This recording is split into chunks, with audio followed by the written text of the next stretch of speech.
NFL training camps are in full swing. There are battles going on everywhere around the NFL. Let's dive into some of the biggest storylines around the league. Hi, I'm Tyler Brook. Today, special guest Dan Pizzuta, my former colleague at the 33rd team, joining us to chat about some of the most interesting storylines around training camps across the league. So before we dive into that, make sure you subscribe to the YouTube channel. Other than that, let's go ahead and dive into it.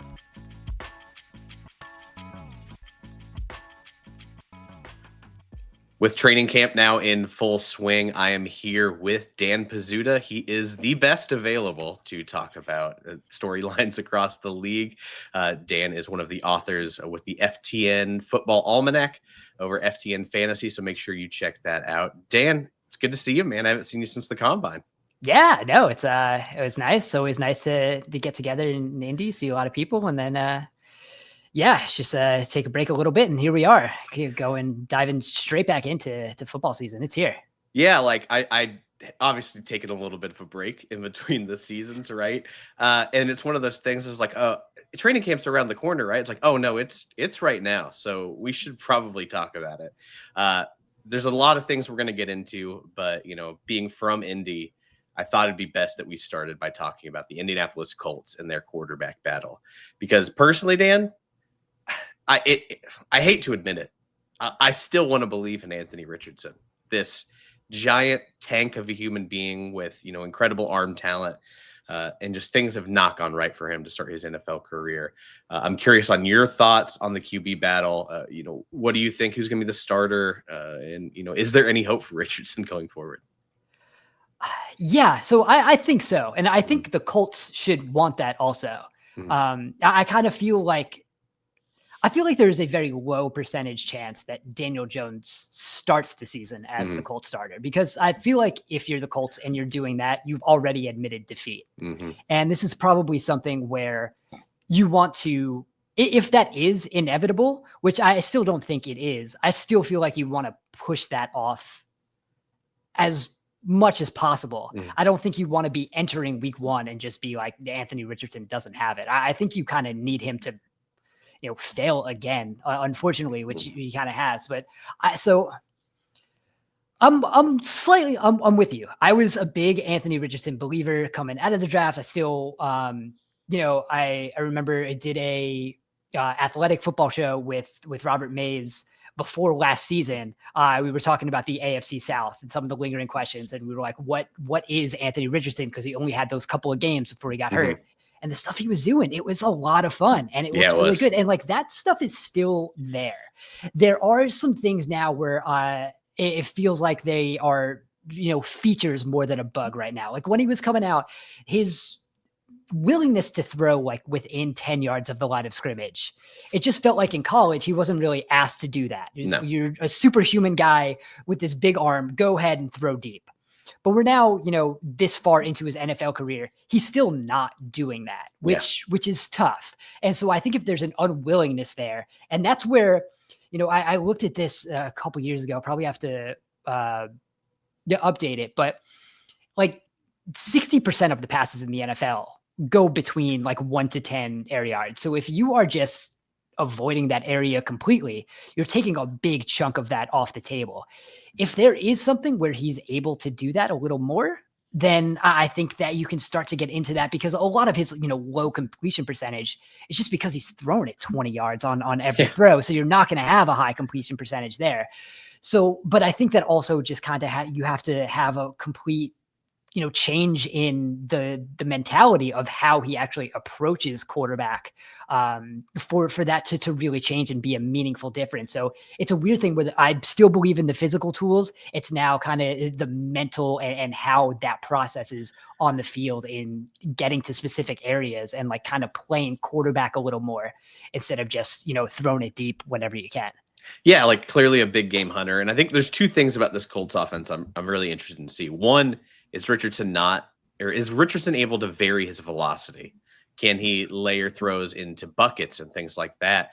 I think not trying to rip every throw might even help him in this, short intermediate passing game, because he's so worried about just getting the ball out. Like he makes the within 10-yard throws, look hard, but he makes these 60-yard bombs look, effortless at times. Week 1 of last season, that throw to Alec Pierce, I still think about like that is the version of Richardson I want to see. The second part of it, and this is what I'm really fascinated about, I'm doing a deep dive video on this next week. I think the addition of Tyler Warren could really change what the offense looks like. If you're talking about wanting to add and make sure that Richardson's more comfortable with underneath quick game, I think that's where you can do some RPO stuff with Warren, have him come across the formation or duck out into the flat, maybe leak out. Like there's a lot of things I think you can do with Warren, and clearly at his time at Penn State, like very versatile playmaker. I think a healthy Warren, more utilization of the run game. There's just too many weapons. I think this offense has too many playmakers for this to look as inept as it does. And I'm just hoping that, we can see this different version of Richardson. Yeah, it's interesting because of kind of the playmakers are good. I just think it's a weird group. It is a for weird group. Richardson also, because I think you do have, some guys like Pittman and Pierce, a little more of the contested catch type. So when you're already limiting, the accuracy of a quarterback who's not always going to be pinpoint, I do think that kind of decreases the margin of error when you're targeting those guys. They tried with the AD Mitchell thing, and I'm just not a fan of fast receivers who don't know how to play receiver. And it sounds like he's struggling in camp again this year too. And I think that is as much as you kind of like the speed there, and in theory that works with Richardson. When it's the timing is going to be off and it's not going to be precision, that's also a very hard thing to continue. So I do think Warren's going to help. I do think there still is a lot of stuff that like there are just things that Richardson can do that like other quarterbacks can. I was going into looking at some like Jalen Ramsey plays, and there was I was just looking at his blitzes, and there was one where he blitzed against the Colts. He just like bounced off Anthony Richardson, there.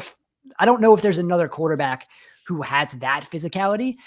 So I think it is just kind of getting comfortable in that, 1 to 10 yard area. And then I think that does make everything else easier because it makes everything harder when, if it's a deep shot on first down, now you're in 2nd and long, and you're probably going to be in 3rd and long, which is making everything else harder. So if you can kind of increase the easiness of what you're doing on early downs, I think that's just going to help overall. So I do think should be the starter for a while, because I've seen the Daniel Jones thing. Like if you could like probably Gardner Minshew your way like into an okay season, because I've seen a very schemed up Daniel Jones offense work. But like if you're the Colts, what's really the point in that? If you maybe at the best case scenario, you're winning 9 games, does anyone feel good about that? I don't think so. Yeah, I mean, they saw the Minshew run where they were, one play basically away from a playoff spot with Minshew as the quarterback. And this middling area is hell in professional sports, at least in America, because you can't tank for better assets, but you're legitimately competing for a championship. So it's going to be an interesting week. I will be there on Saturday at practice, so I'm looking forward to seeing if things are looking a little different. But now the floor is yours. We got the hometown stuff out of the way. What are you looking at across the league with training camps in full swing? I mean, the first thing I'm looking at, and I feel like the first thing everyone should be looking at, is what is Travis Hunter doing? Oh yeah. Like this is like potentially like the coolest thing. Oh yeah. Ever. And I think there have been like a lot of people who I think over the past like couple weeks have been like, there's no way he can do it, but like he might be able to do it. Yeah. And it does seem like the Jaguars do want him to play both ways and get a significant amount of time there. So I think Mia O'Brien, who does a lot of reporting down there in Jacksonville, has been doing really well at tracking like what Travis Hunter's been doing every day. And I think Liam Cohen was asked like earlier, I think last week, about like what their plan is. And I think they said for like the first week, he's going to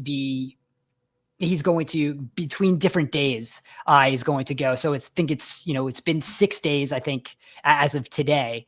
So it's been like 2 at receiver, 2 at corner, and it's been back to 2 at receiver. And then eventually they're going to get to where he's going to bounce back and forth like during practices to each side of the ball. And Cohen said they have a like training camp all mapped out of what they want him to do. So if he is succeeding there, like This is incredible. Yeah. And like, I think we've kind of underrated like how good of a receiver he was in college, how good of a corner he was. Like he would be very good at either one of those things and probably could have been a top 5 pick in either one. But if the Jaguars are committed to trying to make this happen, at least at the start of his career, at least at the start of the season, I'm really fascinated to watch how that develops as training camp goes. I was just really hoping Hunter would land somewhere that would give him the opportunity to do this, because this is going to go in the pantheon of like my all-time favorite college athletes. Like the things that he was doing at both positions were just absurd. That being said, if he had to choose one, I still think I'd go corner. I think his instincts, having played receiver as much as he has, it just shows up on film how he's able to bait quarterbacks. He knows the route concepts that are developing both in front of him and behind him. But like, you're just missing out on such a dynamic skill set at wideout with this catch radius and body control of, almost like Justin Jefferson-esque. I know that's like really like high praise, but some of the stuff he does and his body control just reminds me so much of that. So if you had to pick, where are you leaning? I mean, I think I would pick receiver just because of how I think dynamic he can be without having like fully committed to that position so far in college. And I think when you look at like a bunch of his metrics, he was like in the 80th to 90th percentile just in like production of like this wide receiver class. Like I think if he had just been a wide receiver, he would have been the top wide receiver in this class. And I think Jacksonville also thought that, which is why you trade up in the way they did to get him, because I think, even if you fall back and he's only a wide receiver, I still think he's worth it, especially if you have him with Brian Thomas Jr. and the way that offense is going to be set up. We don't see a lot of offenses in the league right now that work with, only one good wide receiver. So to be able to have his ability to move there, I think I would pick receiver just based on how it is. And it kind of seems like that's where they're giving him the first look here. Like that's where he, has started camp and then moved to corner. So I do think it's probably going to be a little heavier of a lean at receiver. And I just think because of how explosive, dynamic he can be, I think that is probably the best shot, especially in Jacksonville, where you combine him with Brian Thomas Jr., give, Trevor Lawrence these two just insane athletes to be throwing to. And I think that offense is a lot of fun. Yeah, I mean, the addition of Cohen, I'm almost as excited about the run game as I am the passing game. I think what the stuff he did in Tampa to help, basically unlock Bucky Irving, this rookie that was just a huge breakout star. And listen, I liked him coming out of Oregon. I did not expect that kind of impact on an offense. I think that offense being as special as it can be potential-wise, I keep saying it, like I think they might compete in the AFC South for that division title, which is just a crazy thing to say given, how horrendous the start of Trevor Lawrence's time has been in Jacksonville at no fault of his. Like it's just been a horrible situation around him.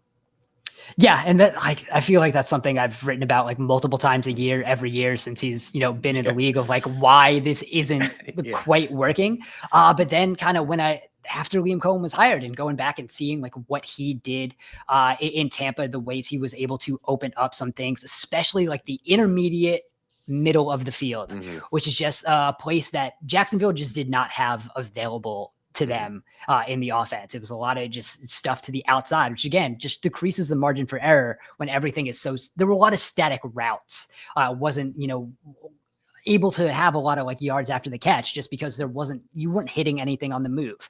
And I think that's really going to open up with Cohen in general. And I think that's going to help Lawrence. And I think Travis Hunter is going to be a real big part of that. Man, I can't wait. Besides just the player, I just love the kid, man. Like clearly his only interest outside of football is fishing.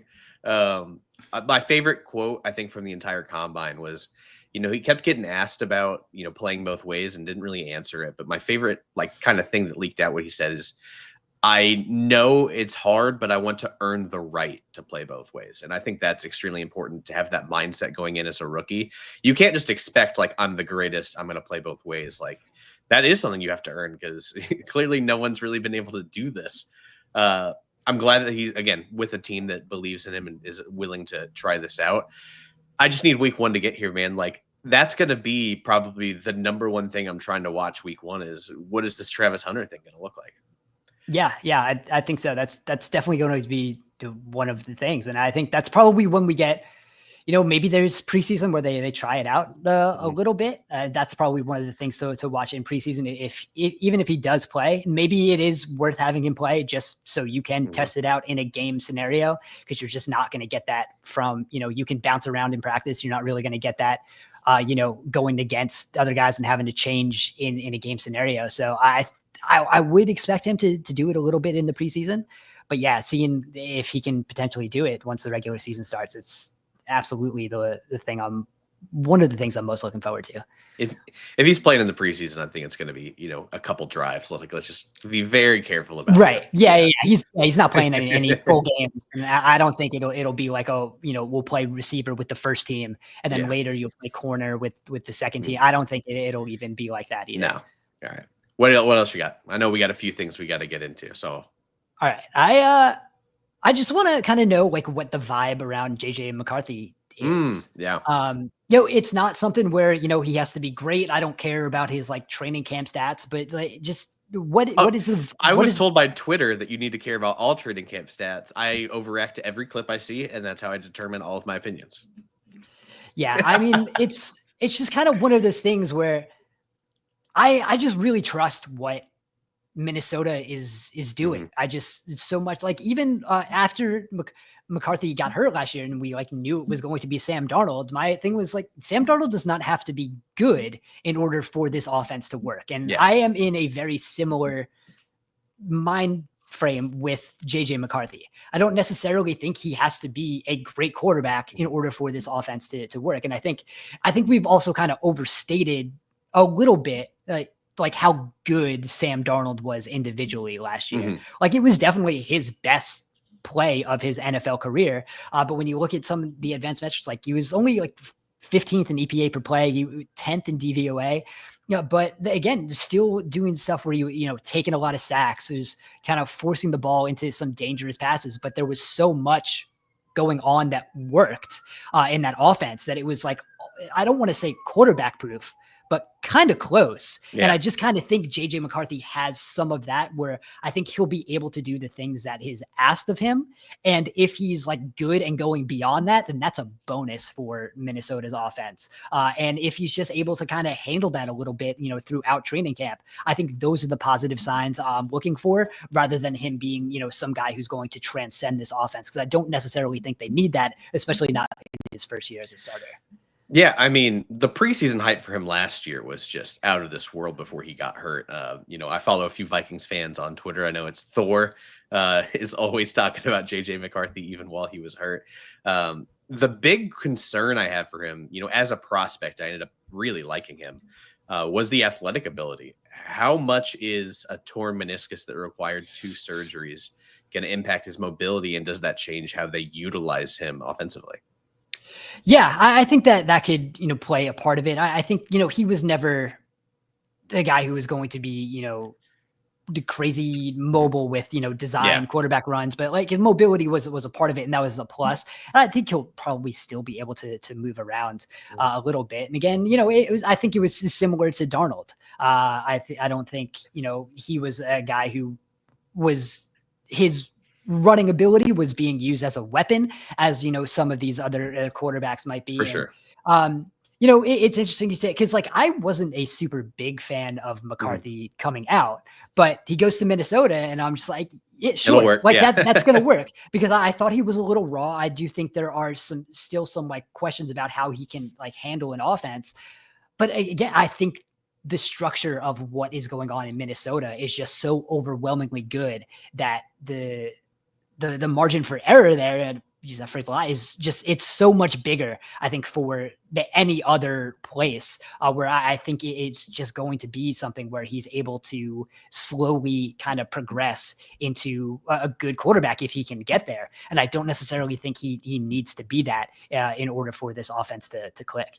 Yeah, and I mean, as far as situations go, I don't think there are many better ones for a young quarterback than this Vikings team. You have, I loved Jordan Addison coming out, him to the I did too. Justin Jefferson.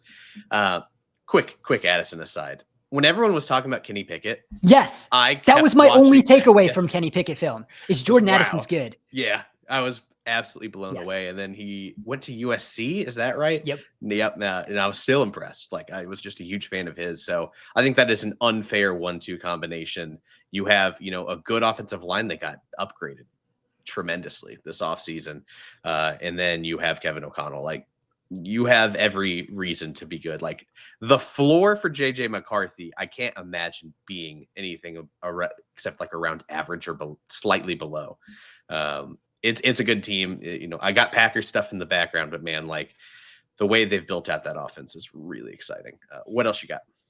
Yeah. All right. So let's see what else we got here. All right. Something I'm looking at is what do the young guys on the Eagles defense look like? Oh yeah. So I wrote the Eagles chapter for the FTN Almanac this year. And, so we're relatively low on the Eagles, where they're, I think, like 7th in DVOA, but they're one of 2 teams, if not the only team, that's like top 10 in every aspect: offense, defense, and special teams. So we do think it's a very good team, well-rounded.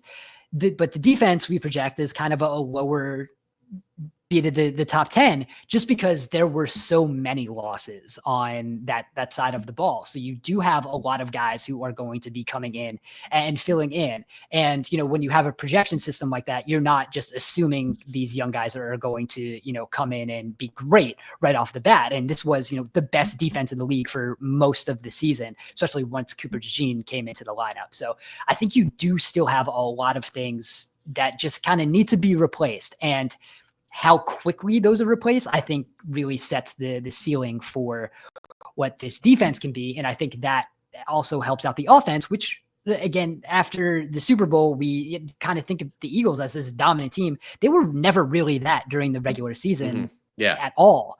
So I do think that will help the offense out too, come breaking in a new offensive coordinator. So there are some guys I really like on the defense. I think, Nolan Smith taking over as the, top edge.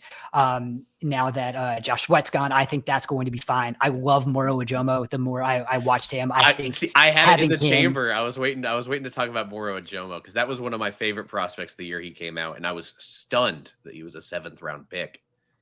Yeah, he's just one of those guys. Like, he had 0 sacks last year, but that does not translate to like what he was actually doing on the field. So now that he's going to get some run next to Jalen Carter, I think that is going to be really good.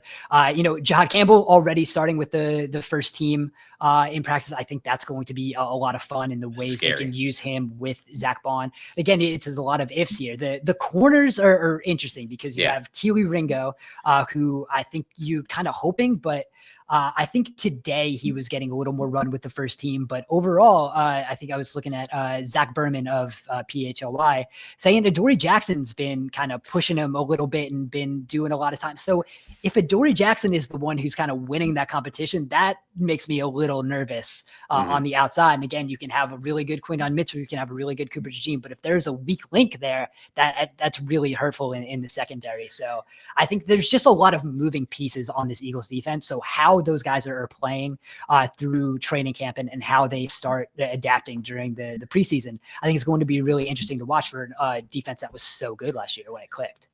It's funny, we talked about Travis Hunter a little earlier. Wasn't Adoree Jackson a little bit of a two-way guy during his college days, or am I misremembering this? I think he did a little bit, but like no one's to the extent, but yeah. But what a pull! Like, just hearing Adoree Jackson's name, like, obviously NFL career has not gone, the way we thought when he was coming out. But another name I wanted to mention on this Eagles defense I'm really interested in is Andrew Bakuba, the safety. Yeah.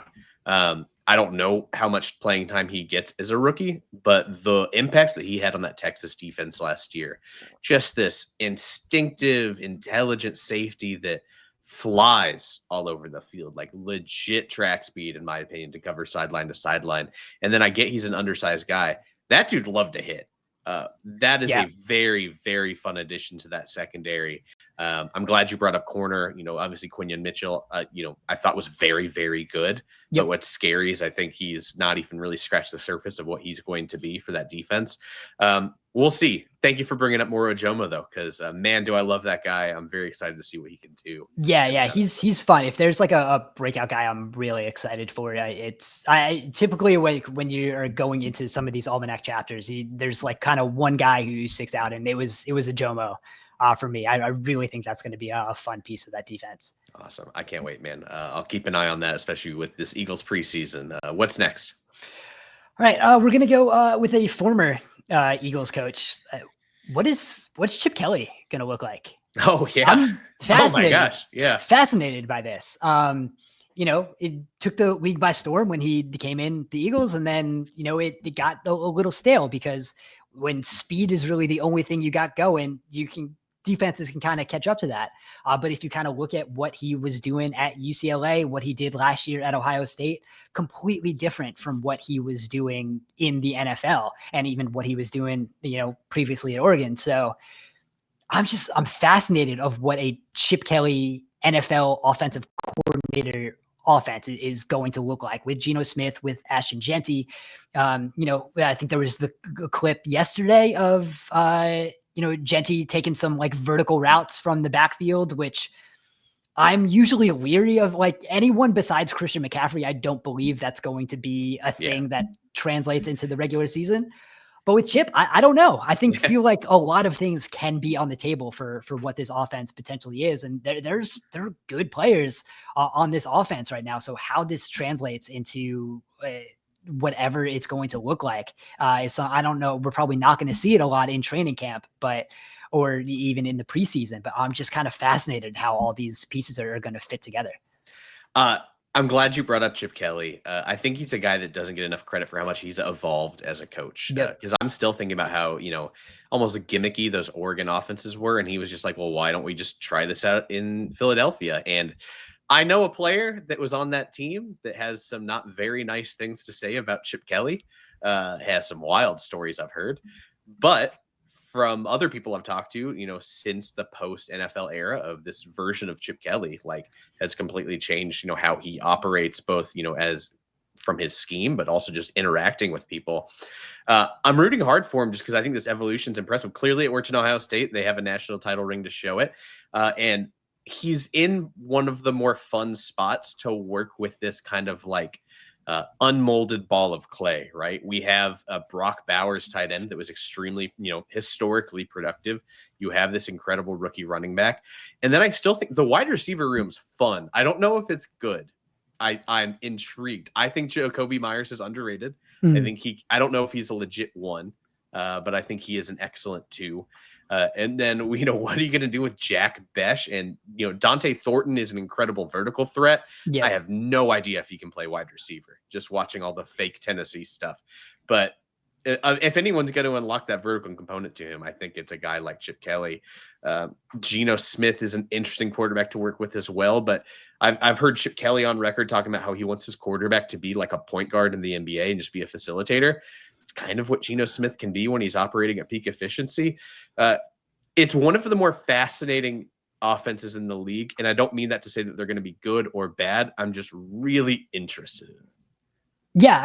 I feel like that's where I'm feeling it. And kind of like you said, like Jacoby Myers isn't a one, but I don't necessarily know if you need to be a one because you have Brock Bowers, who is the one. And now you're going to have Jeanty, who, even if, the Raiders were a spot where I didn't think they were completely set up for, a top 10 pick at running back. I thought there were probably some other ways you could have gone, but now that he's there, I believe that the run game is probably going to be well structured, where I think they're going to have some fun things going there, especially if you look at what Kelly was doing at Ohio State last year. I think there are going to be some really fun run concepts that open up some stuff. I think that's going to, open up some fun play action things that they're going to be able to do with Geno. And Geno is not going to be, under duress every drop back like he was last year in Seattle. So I think there are just a lot of elements that I think are going to be fun. Like you said, I'm not sure if it's going to be good or bad. That's one of the things I want to watch, but I do think this is going to be a fun and interesting offense at its least. I think the path to them being a good offense isn't even about all the guys we mentioned. I do think it's the offensive line. Yeah. Specifically, two players I think I liked as rookies that I don't think are where they need to be yet still. But Jackson Powers-Johnson at center, and then DJ Glaze, which is far and away my favorite name in football right now. Every time I hear it, I laugh. But I actually was really surprised. I thought he played pretty admirably for a relatively unknown rookie coming out. Then you're going to have ideally Alex Kappa in between the two. If those two guys can take, a jump forward and this offensive line can be competent, I think it gives you the path for this offense to at least, work. Yeah. And, even if they're just okay, I think we've seen some of these, offensive coordinators like, even Cliff in Washington last year. You can kind of scheme around an okay offensive line. And I think we might be in that boat a little bit for Vegas too, where this offensive line doesn't have to be great. I think it's just going to be one of these things where, as long as it's not a detriment to what the offense is going to be doing, I think this is going to be an offense good enough to work around it and kind of play into it as well. So just kind of how they figured out all of these pieces is, I think it's going to be so fun. I wasn't expecting the Chip Kelly talk to be my favorite segment of this so far, but I'm glad that we dove into it. Anything else you got for training camp? Yeah, I mean, just in a bigger picture, like when do these big extensions get here? Micah Parsons, that's going to happen. And he's on the field, so he's not holding out. So that's not as big of a deal. It's mostly the Cowboys, like what we know what the Cowboys are doing. It should be like, why are you doing it? But we also kind of know why, but also, you could have been using this money for other things throughout the season. We have Trey Hendrickson still is not showing up to camp. Probably bad vibes there. Seems like it's not going to happen a lot. So, the Shamar Stewart thing was something that could have been ended like 2 months ago and eventually did end. So at least he's in camp where they do have a pass rusher in Cincinnati, at least one. But I think even with that defensive line, you really need Trey Hendrickson to still be there and to do anything on that defense.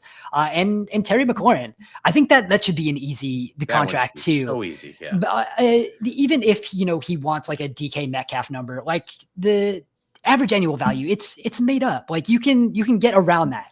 Yeah. Have a decent amount in the first 2 years, have a fake like third year that bumps up the AAV. I feel like that it's a very easy compromise that should be done. And I understand like his age and things, but again, like that last year of the deal doesn't have to be real. And that could be doing all the work in like getting the numbers that he wants. So it's very strange to me that hasn't been worked out yet. And for him to be not in camp or not practicing, he did show up after a couple days, but for that year 2 offense to not have like the guy it should be running through, that it's very strange to me.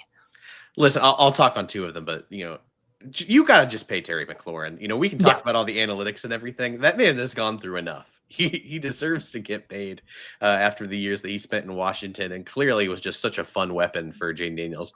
The Cowboys situation, they're just so good at shooting themselves in the foot with these situations. Like, I feel like I know for a fact the day of or before the season starts, we're going to get the breaking news that Micah Parsons signed. But by waiting that long, all of these other contracts that come in, most notably TJ Watt, that like keep resetting the market that you have to pay, like basically make him top of market, and that price tag just keeps going up. It doesn't make any sense to me. I hate all that. One more name I'm going to bring up, not nearly as big as these others, but the Elton Jenkins situation in Green Bay is very interesting because obviously Zach Tom gets paid with all the other moves. This is crazy. Zach Tom's not even top 10 annually among tackles now, but Jenkins is most likely moving to center. He said some weird quotes. I think it was yesterday, talking about how he was the one that pitched being center, but then he's also at the same time like not wanting to be center. Or I'm like, what? You just contradicted yourself in this press conference. What does he get paid? Because he's playing a position he hasn't really played. He's going to get paid like an interior guy or a center.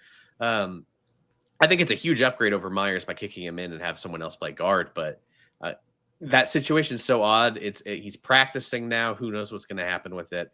Again, not on the same tier as these other guys mentioned, but another extension one I'm keeping an eye on. Yeah, that's going to be fascinating, especially how Green Bay has done the offensive line is, I mean, they figure out how to get good players in, but fascinating. Then they're all the way. I remember because I wrote the Packers chapter last year. I remember they said something wild about Zach Tom, where he's a Pro Bowl tackle, all pro guard. Yeah. And he could be a Hall of Fame center. Yeah. So yeah, the way they talk about their offensive linemen at least is certainly interesting. The offensive line versatility in Green Bay is probably my favorite part of rooting for that team. They've done some weird stuff though that I don't even know if I agree with, like the series by series stuff when they were doing it with Bakhtiari and Yosh Nijman. It's still carried over in weird situations throughout the season, like Sean Ryan splitting drives. Was it Runyon? There's gonna be a Packers fan screaming at me in the comments, but they do just odd stuff at the offensive line, but they've made it work and they developed some incredible stars out of nowhere. Like Zach Tom was a guy I liked as a day 3 pick for the Packers. Never saw him being, this caliber of player, and they just do it. It feels like every year. I'm sure that Anthony Belton, relatively early draft pick for them as far as offensive linemen go, probably means he's going to be a Hall of Famer. And I didn't even like him that much. So whenever they draft an offensive lineman or pick one up, I'll always defer to they know more about this than I do. So, I trust them. Yeah. I think they're one of those teams that the 4th round tackle is going to be, sure, it's going to end up being a starter somewhere at some point. Yeah. Dan, appreciate you being the inaugural guest on Vest Available. Maybe this becomes a podcast part of the schedule. There's a lot going on over here that we're working out. It's always in flux, but there was no one else I wanted to talk about training camp with other than Dan. So appreciate you coming on, man. Make sure to check out the FTN Fantasy Almanac. Anything else you want to plug, Dan? Where can everyone find you? Yeah, socials, Dan Pizzuta, everywhere. It's very easy, but yeah, that's pretty much it for right now. All right. I have one more aside before we go. Hire Dan. If you don't hire me, hire Dan. His weekly column at 33rd Team when we worked together was my favorite thing to read of the week. And then we talked at the Combine, and just learning the work you put into that overnight, literally overnight on Sundays, was truly incredible. And I'm begging someone. I need that column somewhere this season. Because you'll learn more about that in the week than, everyone has Monday columns. Dan, I really genuinely think yours was the best. Oh, thank you. Impressive, the work. Dumb, I would say, the amount of work that is put into that column on Sunday nights. But yeah, do enjoy putting it together. So thank you. I appreciate that. Of course. All right. That's going to do us from here at Best Available. We'll be back later this week talking about a certain Penn State quarterback that I might have talked myself into, and I can't believe I'm saying that. I've never liked Penn State quarterbacks. We're going to do a whole dive on him. And then next week, I can't believe we're double dipping on Penn State, but I got to talk about Tyler Warren and his impact on the Colts. Until then, thank you for watching. See you later.